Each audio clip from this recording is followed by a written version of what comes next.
A very good afternoon to one and all.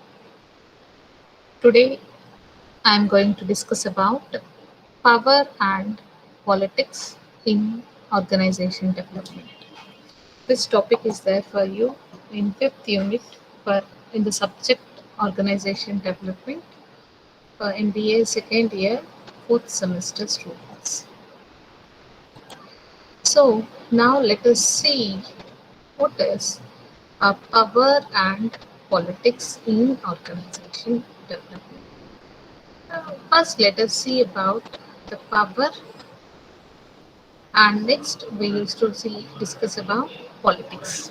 Now, the term power, it may be used as the capacity to exert the influence over others. The influence over others. That is, the power is a relational phenomenon. Power is a relational phenomenon and it can be defined in a dynamic sense. It can be defined in a dynamic sense. That is, if a person is having a power, it means that he is able to influence the behavior of other individuals. So if the person is having a power, it means that he will be able to influence the behavior of other individuals. So the essence of the power is mainly to make control over the behavior of others. To make control over the behavior of others. So that is about power. Now, there are many definitions set by various authors regarding power. Let us see some definitions.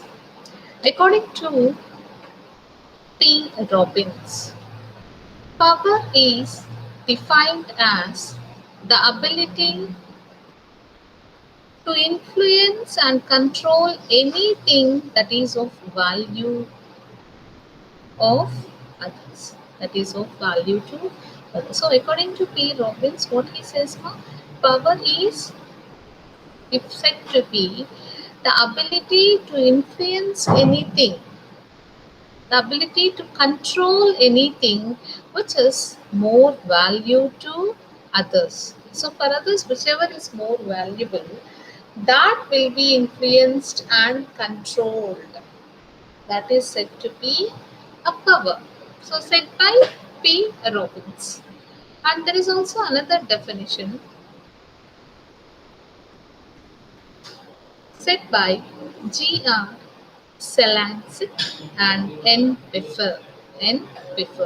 So, what they both say is a power is the ability to get things done the way one wants them to be done.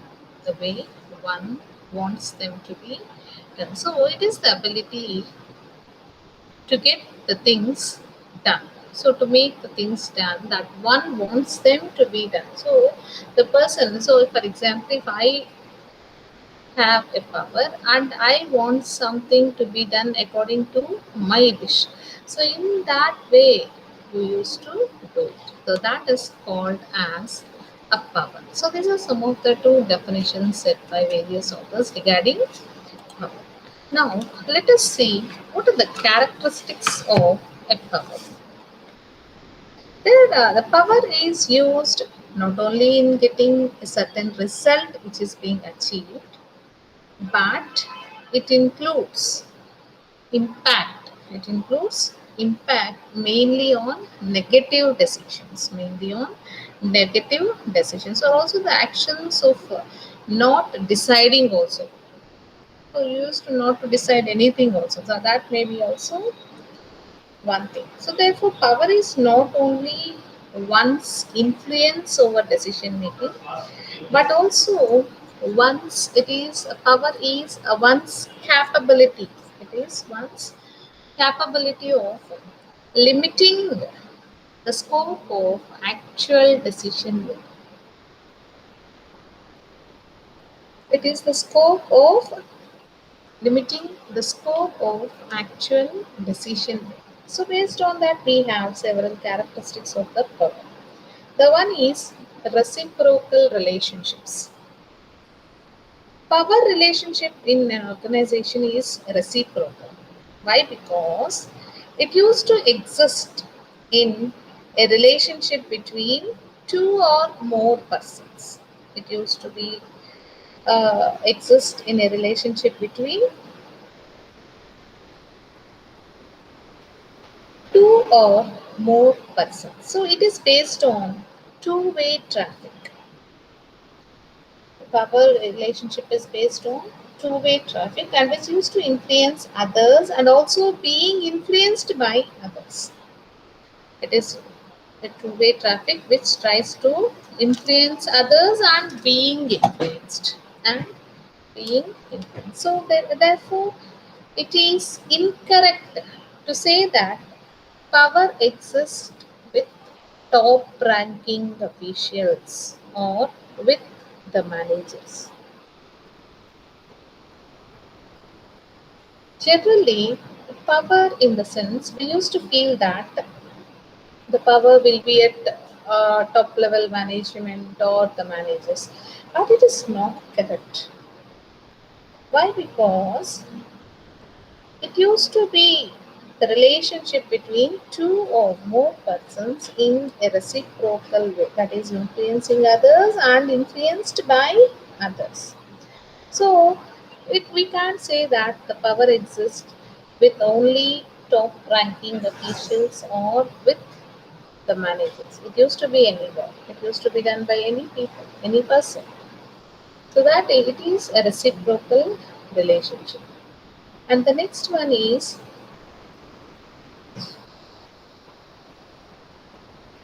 dependency relationships. This is also an important characteristic of power. That is, when a person is more dependent on a person, then more power is exerted on him. Then more power is exerted on him. So this is more important characteristic. Dependency relation. So if a person is more dependent on one person, then automatically the more power will be exerted on him. And the next one is power is specific. The power is specific. It is in the sense that specific persons can exercise it. It is that the specific persons can exercise it on some specific occasions only. On some specific occasions only. That is, the power cannot be exercised at all the times and by all the people. You can't say that this person is having a power. So depending upon the time you used to have, the power cannot be exercised at all. Only at certain time we can exercise a power. Only at certain by the people you can exert the power. So the power is specific. And the other one is unequal distribution. Unequal distribution. The power is not equally distributed among the members. The power is not equally distributed among the members. Okay.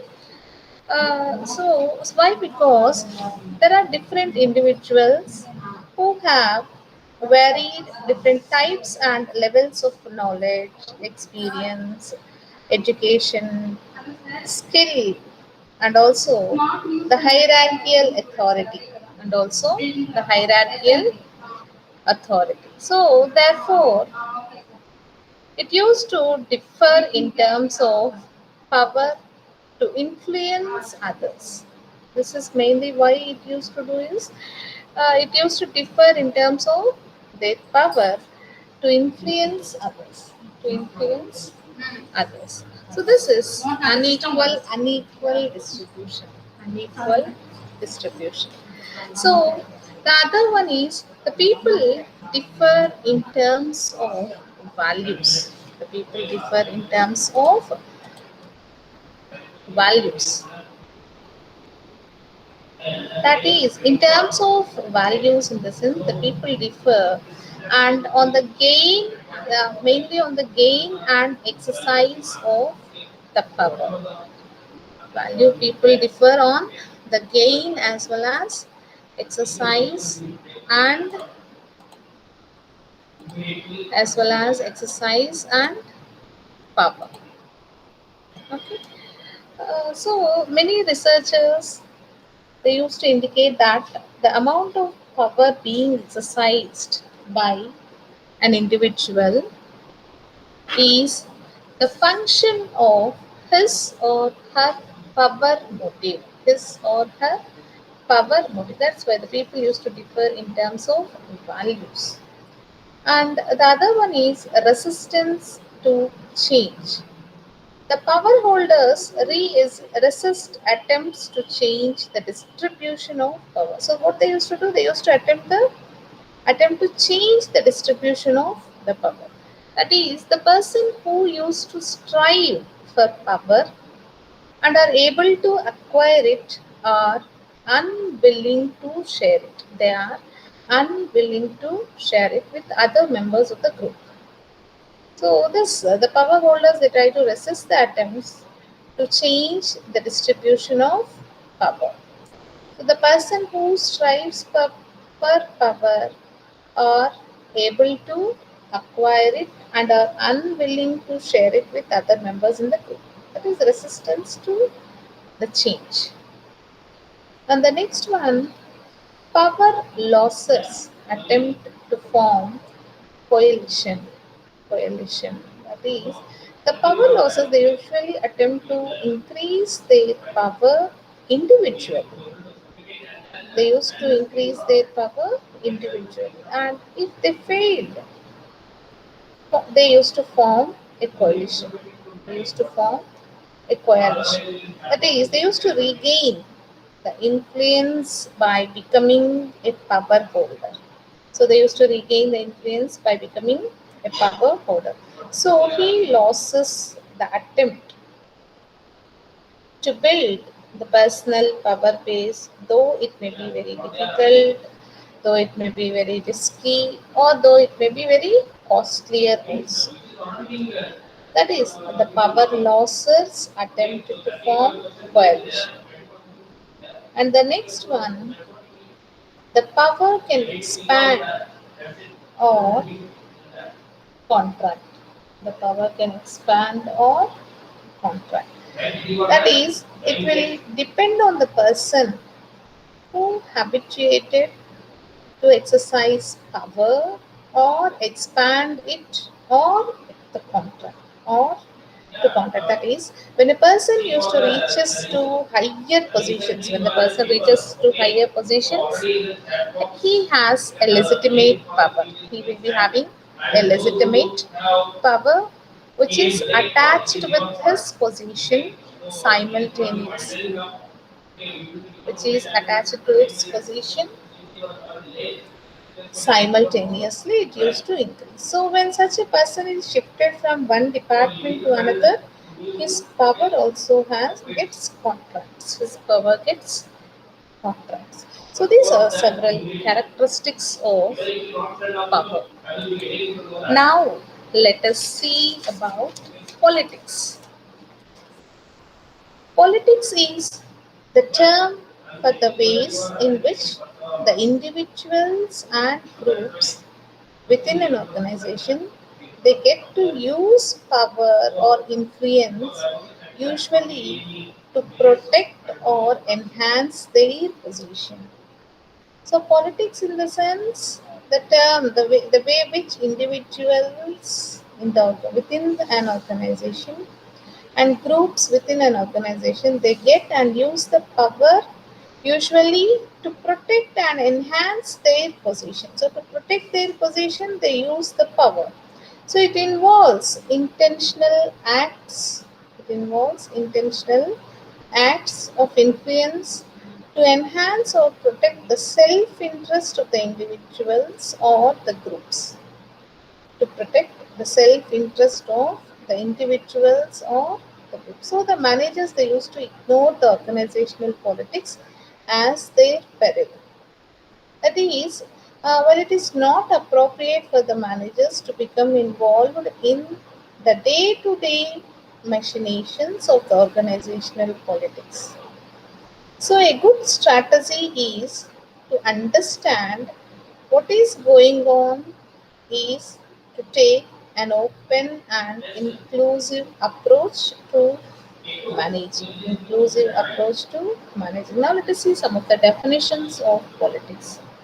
According to Krupansino, organizational politics can be defined as strategically designed behavior which used to maximize self-interest.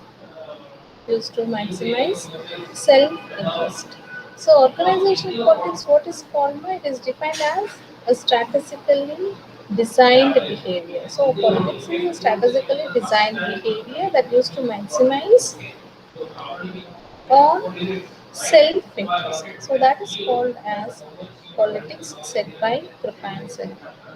And the other one, according to Mays and Ellen, organizational politics is the management of influence. It is the management of influence to obtain ends not sanctioned by the organization. So it used to produce obtain the ends which are not sanctioned by the organization, or to obtain sanctioned ends through non-sanctioned means. It is obtained through sanctioned ends through non-sanctioned means. So these are some of the definitions set by uh, Mayes and Ellen according to politics, based on politics. Right? So these are the some of the definitions. And the other one is political tactics used in organization. So what are the political tactics that we use in organization? Political tactics in the sense these are very specific. Political tactics are very specific. So the political influence behaviors used to reach the goal. It influences the behavior which are used to reach a goal. So there are several tactics which the individuals or the groups can use to gain the power in an organization. They can use to gain the power in an organization.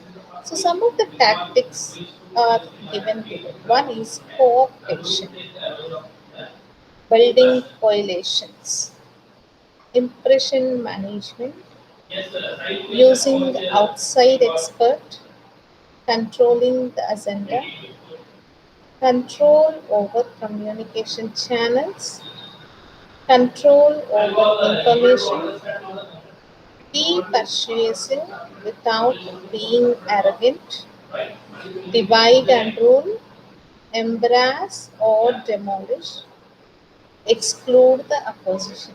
Exclude the opposition. These are some of the political tactics used in organization. Now let us see in detail.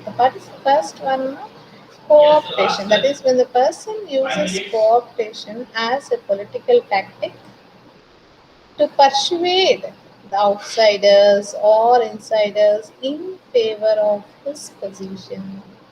In favor of his position. That is, through co-optation, he tries to have lure people to his side. That is, the targets of cooperation are very much potential, and the opponents are people who whose help, the opponents are the people whose help can smooth, whose help can smooth the way of reaching the goal.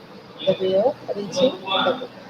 Okay, a politically savvy person, he can use committees to co-opt, to co-opt the insiders, to co-opt the insiders. That is, the issues or the problems which require information from many sources. This used to have information from various sources, and the commitment of these sources of a decision can be benefited from A committee group can be benefited from a committee approach.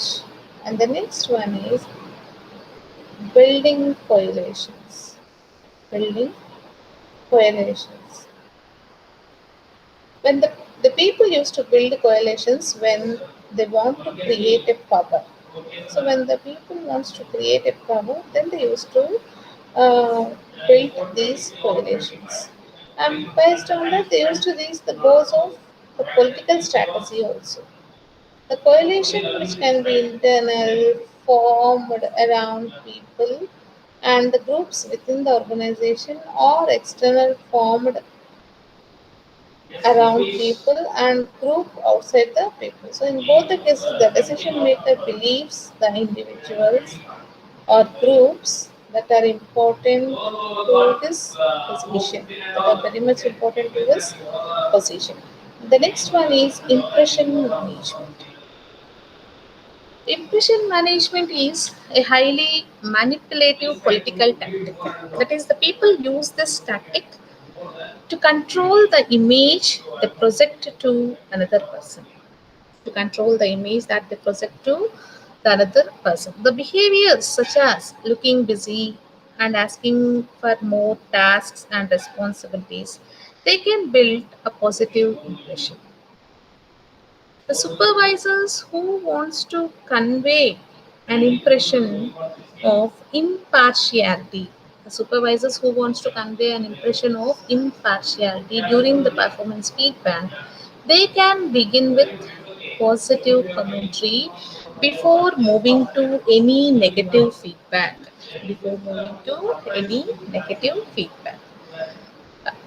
And the next one is using outside expert.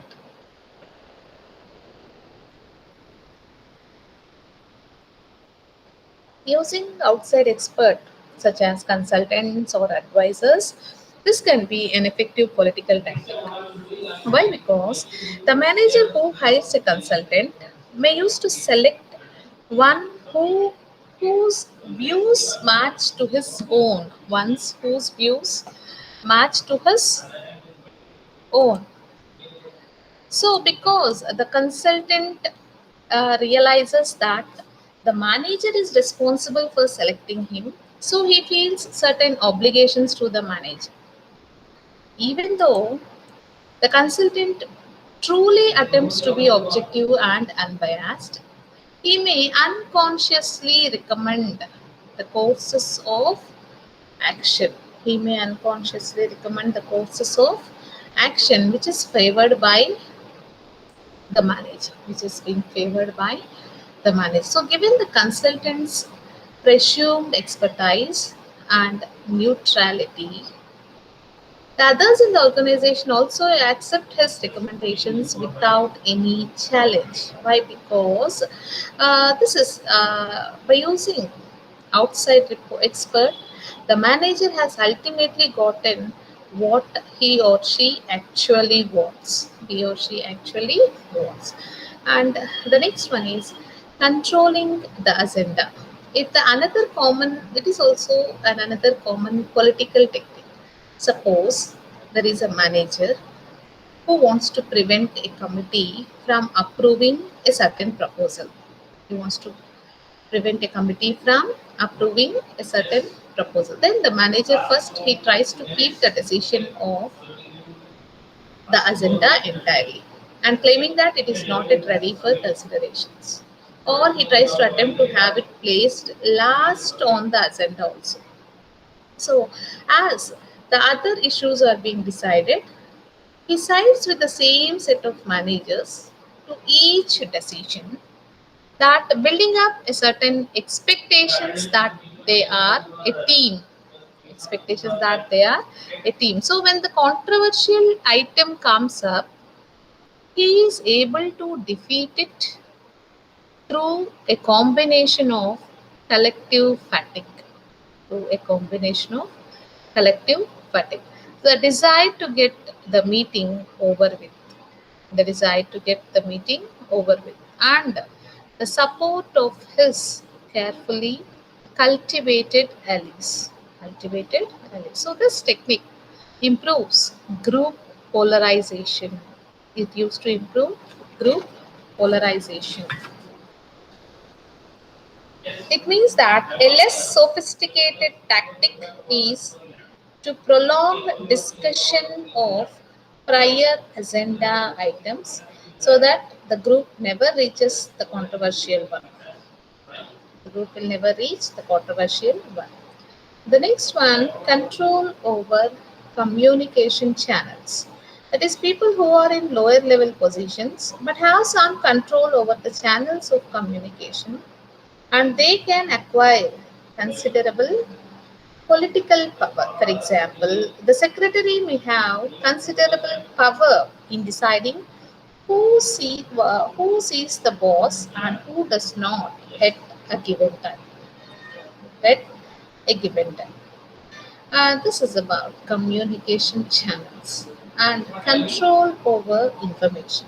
So, one tactic of political behavior is to control the dissemination of critical information to the others. Critical information to the others. So, realizing good news or bad news when it is likely to have its fullest impact can promote someone's self interest, and also they may thwart the hopes of others also.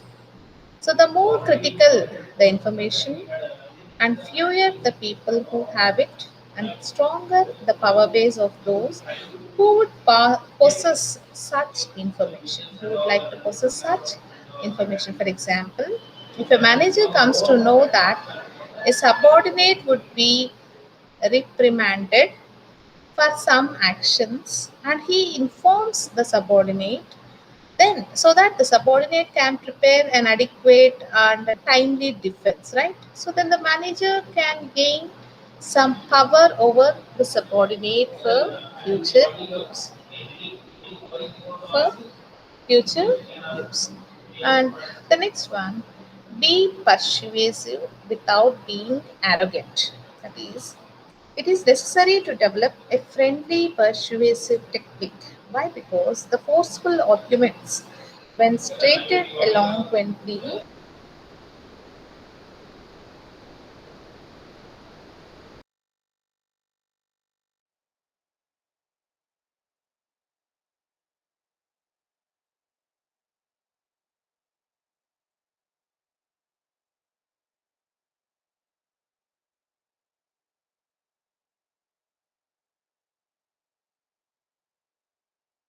the next divide and rule.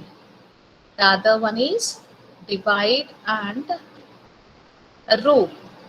That is, if effective, this is most successful and powerful tacit to retain the political power. How can you do it is by encouraging the bickering among possible rivals. It is very much possible to keep them continuously off balance. Continuously off balance so that they will never get together to mount a successful attack against. They never try to get a successful attack against. So, however, it is a risky technique in that in that should the rivals become aware of one's devious schemes, they can get together for the sole purpose of unseating one from his power base. Unseating one from his power base. And the next one, embrace or demolish. Or demolish. Sometimes it becomes necessary to make decisions and take actions which are unpopular, such as demoting or transferring someone. So when at that time such a person who is demoted or who is transferred against his will is likely to become a political enemy. He used to become a political enemy. Why? Because he is not willing. And then you have demoted and transferred, right? So it may be a political advantageous move to make this person fired. to make this person fired, so that it will not be there to take revenge at a later date. It will not be there to take revenge at a later date. So this is especially significant during the corporate takeovers. During the corporate takeovers. And the last one is exclude the opposition.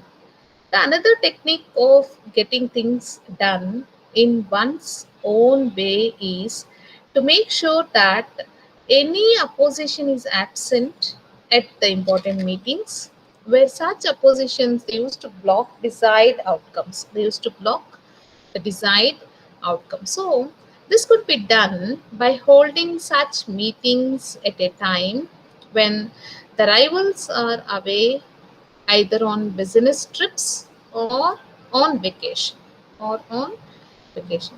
So with the opposition absent, it is possible to influence the decision making process in your own favor, in one's own favor. So these are some of the political tactics used in the organization. Okay, so with this we will conclude today's session, and tomorrow's session, the last topic of your subject, that is future trends in organizational development, that we used to discuss in the next session.